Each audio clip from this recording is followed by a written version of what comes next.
This is Retrohammer, Castellan Class Imperial robot from 1988, and the rise, fall and rise of the robots.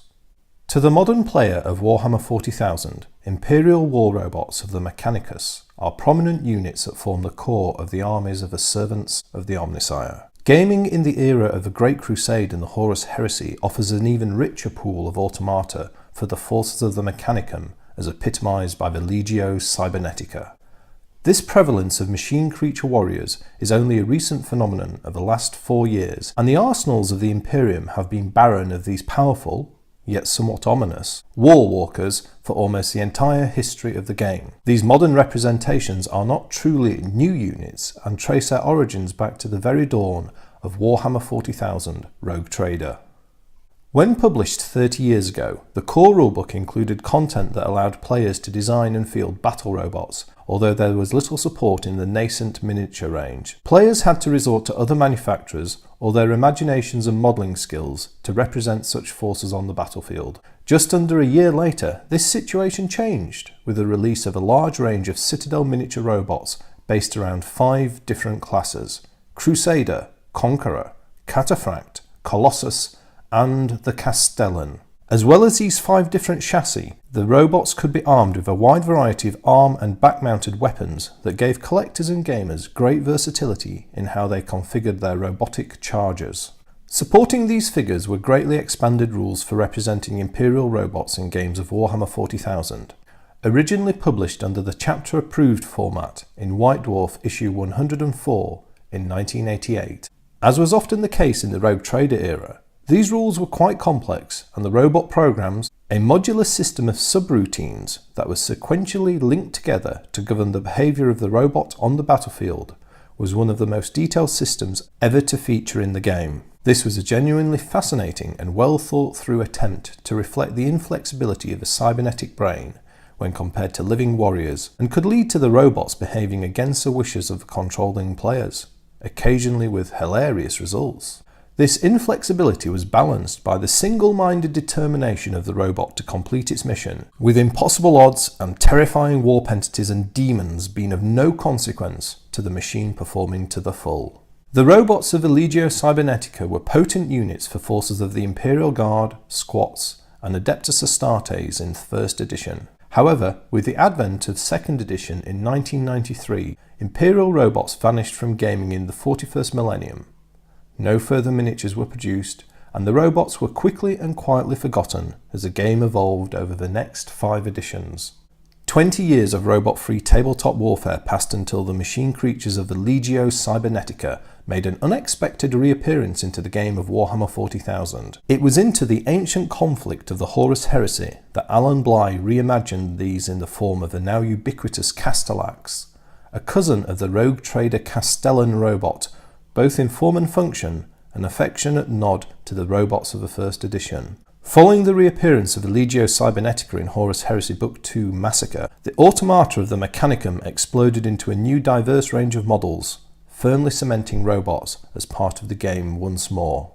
There was one final stage in this story, this time 10,000 years into the future. Following the success of the Castellax in Forge World's Horus Heresy setting, Games Workshop introduced the Castellan robot for the then cult Mechanicus army list in Warhammer 40,000. Once again, this modern Cybernetica bears similarity to the Castellan robot, although it was also heavily influenced by concept art from Jez Goodwin dating back to the early 1990s. Now, with Imperial warrior robots present in both the 31st and 41st millennium settings, the rise, fall and rise of the robots is complete. And thank you very much for joining me for this episode of Retrohammer, where we are going to be looking at the Castellan Class Imperial War Robot by Citadel Miniatures dating from 1988. Mounted on this little plinth, we have one here, and we're going to take a good look at this model. We're also going to go on a bit of a journey in this episode of Retrohammer, and we're going to look at the early source material for Imperial robots, both in the original 1st edition Rogue Trader rulebook, and then we're going to go through White Dwarf 104 and take a more detailed look at the then robots and robot rules. Finally, we're going to bring ourselves forward that 20 years and take a look at the modern automata and robots from Forge World and Games Workshop, just to illustrate how this particular model has been highly influential in shaping the style of miniatures in the games today. So let us start off by having a look at this model. And we will just zoom out a bit. So here we have the Castellan Class robot. And this is a Citadel miniature. This is the original lead alloy. So this was before the era of pewter models. And this is a model I bought years and years later. It wasn't one I owned at the time. At the time, I actually owned several Colossus robots and a Conqueror robot. I never quite liked the style of this at the time, but as is often the case with early Warhammer 40,000 miniatures, I've come to appreciate different styles and designs over time. And also, this is a model that has served as inspiration to the modern robots in the game of Warhammer 40,000. This is a 5-part metal model. These all came with the torsos as one piece, and you had separate arms. And then you had a weapon mount, which is this piece here, and then a heavy weapon which could be mounted on the pivot mount. So it's quite a simple setup. Let's have a look at some of the design features. So the Castellan robot was a very rounded war machine, and we can see all the way through. The whole thing has quite a curved and rounded look, and this runs very counter to the general theme of how Imperial miniatures develop, shall we say, which, let's be honest, they're quite square, angular and bulky things. This was a smoother design. Now, I don't actually know who sculpted these models. If anyone does know, I'll be very interested to hear. They were certainly eclectic, and in the original White Dwarf where they were sold, the sculptors were not credited, which was quite unusual. They tended to credit the sculptor of the model at some point. These guys, they didn't. So anyway, let's have a look at some of the features. Monopose body, obviously. The two fists, in this case these are power gloves. These are on a pivot mount so you could get some variability into them. Had quite a big, almost like a baboon bottom, if you will. Quite hilarious when you look at it, but it doesn't, for me it doesn't take away from the overall model, but if you hold it up close it does stand out a bit. Just lots of curved round design cues all the way through, which interesting was quite a contrast to this weapon mount, which was angular and sharp and much more Imperial in nature, as was the clearly recognisable heavy bolt gun, which is mounted up top. For me, the most distinctive feature of this robot sits around the head design. It has this almost cockpit-like arrangement with these two large window-like structures and then this air tube running in, and then this sort of bulbous mount with various details on it. You've got like a targeting diode, some sort of air exchange nodule. It had this bas-relief R on one chest, or one side of a chest. On the other side of a chest it has something akin to like a First World War German cross, or even perhaps a Templar cross, which is an interesting design cue as well. And this robot did stand out for having these bas-relief markings sculpted onto it, and it was, yeah, a peculiar sort of design choice and reflected some of the eclectic nature of the sculpting in the days of Rogue Trader. Originally, this model was supplied with a square 40mm base. For modern gaming, I've mounted this onto a 40mm base, which is about the right fit for this model. We'll come back to this because this is actually quite a small model by today's standards. I've spent a lot of time cleaning and preparing this model. Quite often these early Rogue Trader miniatures had quite noticeable mould lines with various fill-ins where the molds hadn't quite captured the detail right, and some of the surfaces could be quite rough. And I've taken out all of those mold lines, all those fill-ins, and I've smoothed off all the surfaces so you can actually appreciate the original sculptor's design vision. And even after almost 30 years, this is a fine looking model that I'm certainly very proud to own. The only conversion work I've done on this is to bore out the barrel of heavy bolt gun to give it a bit more distinct appearance. And if we'll have just a look from the top, there we go. But a truly fascinating model and very iconic, and as we'll come to see, this model served as the genesis, the models that led to the explosion of the new robot miniature ranges in the Horus Heresy and also Warhammer 40,000. So of all the 5 original classes that I mentioned in the introduction, this is one that has had perhaps the furthest creative reach. So what we're going to do now is we're going to leave our Castellan miniature behind for a moment, and we're going to go to a top-down view. I'm going to show you the original robot rules in Warhammer 40,000 Rogue Trader. So let's move on up there. Here we have the Warhammer 40,000 Rogue Trader Rulebook, first edition 40k. What we're going to do is we're going to have a look into this book, and I'm going to take you through some of the original imagery and models and rules around robots in 40k. So this book obviously was published in 1987. So the first thing to look at is this intriguing miniature here, which is described as being an Imperial war robot. Let's just do a close-up of that. There was a piece of art that was done of this. I know very little about this robot.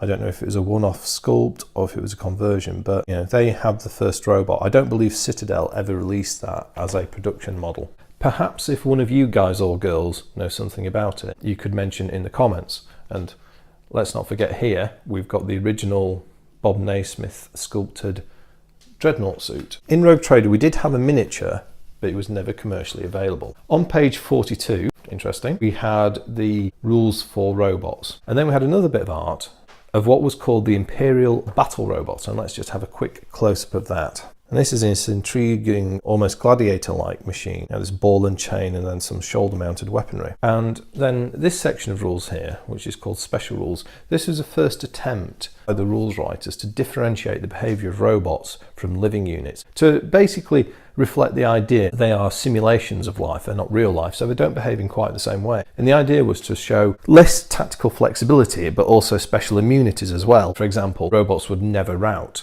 You know, you couldn't frighten them, be it due to overwhelming numbers or terrifying beings like warp entities. You had to write down what you wanted your robot to do one turn in advance. So you'd write the order down, so let's say it would be advance and shoot the turn before it was executed. This was to represent the slower operation of a robot and the fact that it wasn't like a living creature that could react quickly and with initiative. And there were various other limitations as well. The intelligence characteristic governed how well the robot would operate. Also governed the firing arc of a robot. So this was a very neat set of rules, even in Rogue Trader, that introduced a set of conditions and characteristics that made robots, I don't know, reflect the reality, I think, we could say reality, of how we think they are going to operate.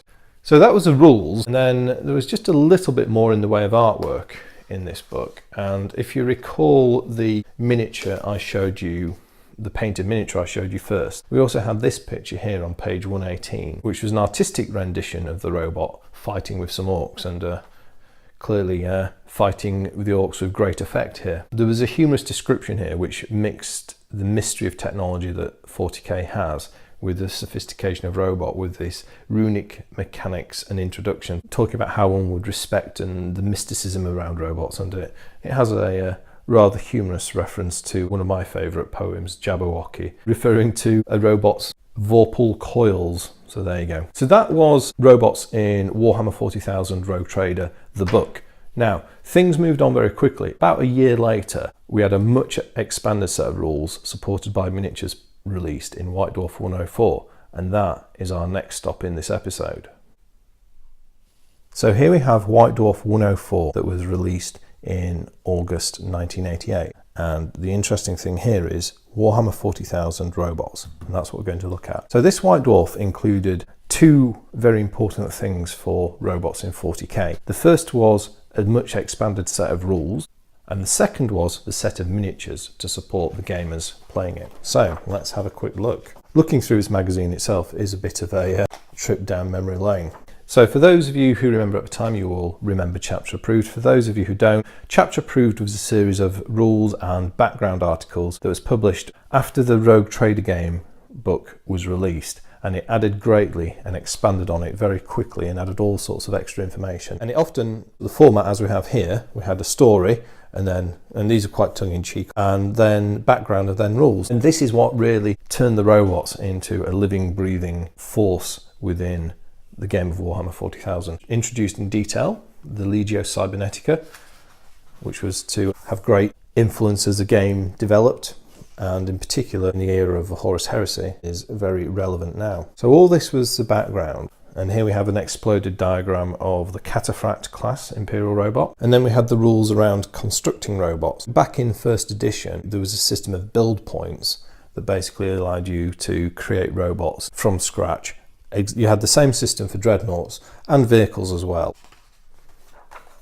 Robots were different though to dreadnoughts because their control equipment, the Cortex, was a lot smaller and lighter than a pilot and their life support system for a dreadnought. However, the trade-off was robots had to be controlled by a program, and that brought limitations. Nonetheless, battle robots tended to be tougher and more heavily armed, generally more capable in terms of their stats than dreadnoughts of the same build points.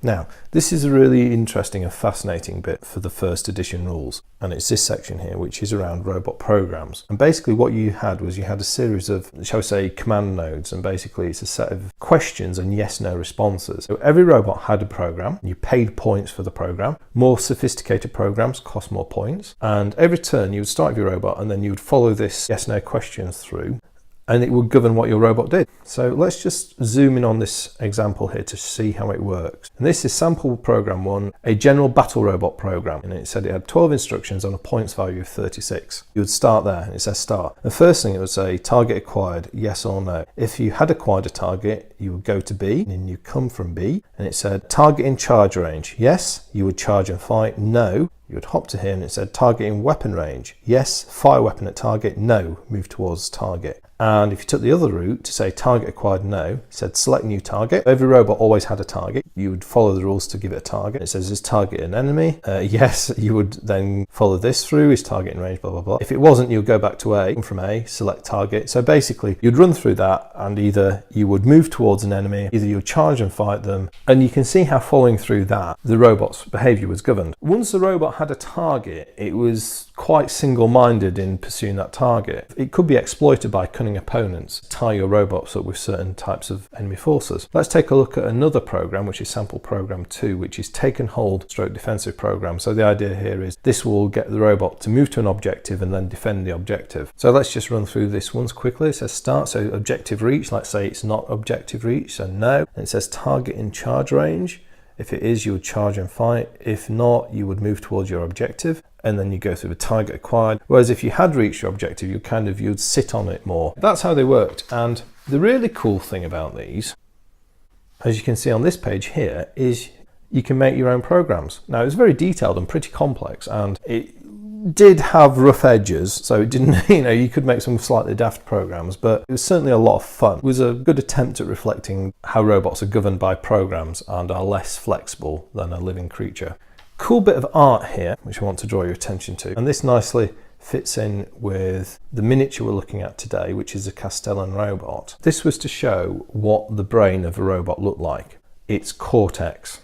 And if I just go get a robot miniature. So here is our Castellan, and you can see this technician has removed this head covering to expose the cortex. And the cortex is described as being sort of a white bioplastic, so clearly influences from the film Alien and Aliens with their androids with the milky white sucrose solution blood. And then he's got all these tendrils and tentacles and stuff hanging out, and he's kind of lifting out this brain to service it. Although these were robots, they had this almost pseudo-biological element to them as well, which was really rather cool and something that I certainly liked about how they were thought out. And the article then went on and talked about some more of the details around the rules, building your own programs, some more cool art, and here we have an early Space Marine, a Rogue Trader era Space Marine, fighting with a Rhino in the background, fighting alongside, again, our friend, the Castellan robot. There we have a Colossus robot, giving it some orcs. Another picture with a Colossus and the classic kill mark. This then talked about the rules. The robots actually had their own specific phase in first edition, so it did add quite a bit of complexity to the game. And then you had the super complicated special damage table, which is a D100 roll for the robots. A great deal of detail there. I used to play games with these robots, and to be honest, these rules were of similar complexity to dreadnoughts and vehicles, shall we say. And then I guess the key thing from a point of view of getting these guys on the table was this, which was a series of robots that were pre-generated for use in games. And these are the robots that appeared in all of the key Imperial armies of the time. So as I say, the Imperial Guard, the Squats, and the Space Marines of the Adeptus Astartes. And the 5 classes are Crusader, the Colossus, the Cataphract, our friend the Castellan, and then the Conqueror. I actually had Colossus and Conqueror models. I never got the Crusader, Cataphract or Castellan back in the day, although I have now got myself a Castellan. And that was the end of the article. And there's an advert for what I looked at in episode 6 of Retrohammer, Slaves to Darkness, the first book of Realm of Chaos. There's a couple more bits of robot orientated material in White Dwarf 104. So the first thing was the actual miniatures itself. Let's go back. Imperial robot cost £2.50 each for the torso, 2 arms, a weapon mount and a heavy weapon. So yeah, £2.50. Gosh, that'll barely buy you a Space Marine today. These were, as I say, metal miniatures. When they had these, they would credit the miniature designer, but they didn't actually do it here. I wonder where these came from. I'm intrigued, and if anyone does know, please do share that in the comments. The idea with these robots is you had the torso and you could basically put any arms onto any torso and any heavy weapons on the back. Probably the Crusader arms were very specific to that chassis. The other arms swapped around quite nicely. It's a good feature of these models. So there was, so that was the original mail order page. And the final thing is we had some artistic renditions of war robots. You have a Cataphract, Conqueror, Castellan, Crusader and Colossus in a variety of paint schemes. And it's interesting here that we had both traitor and loyalist depictions. So this is a traitor paint scheme, traitor Slanesh for a Castellan, traitor Khorne, Crusader. I mean, these are like the World Eater or perhaps Word Bearer ones. And then a variety of other quite garish paint schemes for the Imperial ones, including this wonderful one here. This was how robots were presented early on in the game. And this follows on very much from the theme that Slaves to Darkness set up with the Loyalists versus the Traitors, the Traitor Legions and the Grey Knights and the Space Marine Army List of the time. A few months after this White Dwarf was published, these robots were to make a reappearance on the battlefields of Epic, again fighting on both sides of the Heresy. So there you go. So that was where the rules originally came about for the 5 classes of Imperial robots. They were then incorporated into the Warhammer 40,000 compendium, which was a real go-to resource for first edition players. When second edition came about, the robots fell away. The rules weren't regenerated, there was no new miniatures, and they faded into history. However, 20 years later, the robots made a reappearance, and that's what we're going to go and look at next. Here we are back with our Castellan Imperial robot from 1988. Right, what we're going to do now is we're going to do some size comparisons against models of the time to give you an idea of how big these robots were. And then we're going to move things forward 20 years to when the new generation of robots started to appear in Warhammer 40,000. So I'll take that away. So there's Castellan. Right, size comparisons. Well, I guess we should start off, as this is an episode of Retrohammer, with a really retro comparison. And here we have the LE02 Imperial Space Marine model from 1986. And let's pop that chap alongside. At the time, these robots were big models. They were about twice the height, all in, of a human infantryman or a Space Marine infantryman. So they were big miniatures. If we go for another larger model, here we have the original Marine Exo Armour, or original Terminator Marine, sculpted by Jez Goodwin. If we stand the Terminator alongside the robot now doesn't look that big, although in terms of combat power, these things were way ahead of a single Terminator Marine. These were equivalent of dreadnoughts, and were a match for quite a few of the vehicles of the day. One thing you get straight away is the fact that the Imperial robots were actually quite small models, and I wonder why creatively Games Workshop decided to drop these in second edition. Second edition simplified a lot of the rules. It took out loads of equipment and equipment options. I could see that fitting with it. Perhaps also they decided that these weren't generating as much interest in the fan base and wanted to take the look of the game in a different direction. I think that's probably a strong influence as well. So yes, second edition, robots were gone from the game. 20 years later, and the Horus Heresy was getting into full swing, made by Forge World. The moment of robot renaissance came when Book 2 was released, Massacre. Book 2 introduced the Legio Cybernetica army list for the Mechanicum, and the staple unit of the Mechanicum, in terms of its war robots, was this formidable looking beast. And this is, I'm sure everyone knows now, is a Castellan Class battle automata. This is a model by Forge World. And the Castellan Class was very clearly a re-imaging of the Castellan. I mean, the clue's in the name as well, but there's some very common themes between the two. I mean, we've got the dome heads, we've got the dual fists, we've got the back-mounted bolt weapon, or it was a heavy bolter. This was the Mauler bolt cannon. Obviously this is a far more finely detailed, much more complex model than this early one. It is a spiritual successor to the Castellan robot. I mean, there's some differences on the Castellan Class. I mean, we got arm mounted weapons to increase its firepower. So this reintroduced robots into the game of Warhammer 40,000, and in a very successful way. Mechanicum were clearly a popular range, and the Castellan Class was the first of many robots that were introduced into the Mechanicum army lists, and also were given models by Forge World. Talking of Forge World models and scale, to understand how the scale in the game has moved on, here we have the original Mechanicum unit, which was made at the time of Book 1 Betrayal. This is the Talax combat cyborg, and if we put the Talax alongside the original Castellan robot, we see that the two are of a comparable size. I mean, obviously this guy's got this heavy weapon backpack, but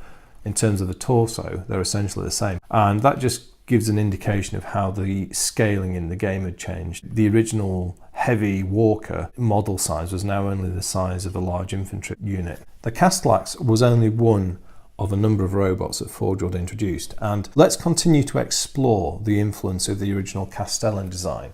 And for me, this has reached its ultimate zenith with the creation of this chap here. And this is the Thanatar Siege Automata, another Horus Heresy era Mechanicum unit made and designed by Forge World.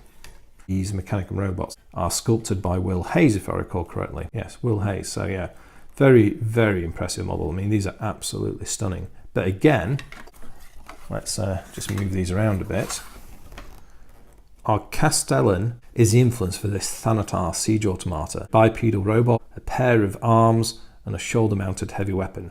This guy clearly is an order of magnitude bigger than this, it feels, but it's the ultimate expression so far of this original Castellan design layout and style.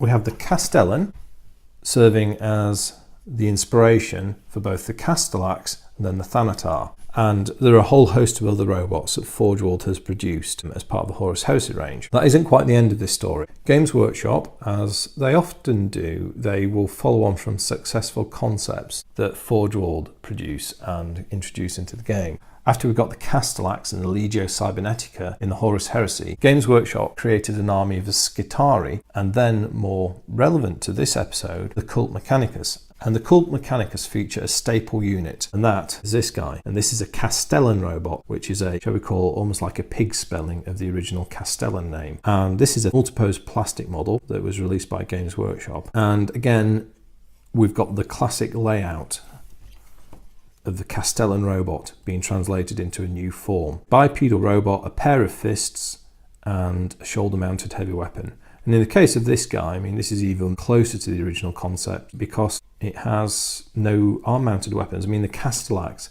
was supposed to be a more militant version of a battle robot. In a sense, the most potent ever made. There are some very common design cues between the Castellan and the Castellan. So Castellan with a K, Castellan with a C. The Power Fist design has a lot of similarities with these large heavy-duty fingers on both. The plastic model, the Cult Mechanicus Castellan, is very rounded in design as well, much like the original Castellan. And it has this sort of domed head with, you know, this large visor. Similar-ish to the Castellan. It's clearly some design influences from Robbie the Robot from 1950s science fiction film Forbidden Planet. Still influences between the two. Still draws on something from this, I believe. Although the original artwork that this head design was a Jez Goodwin sketch from the early 90s.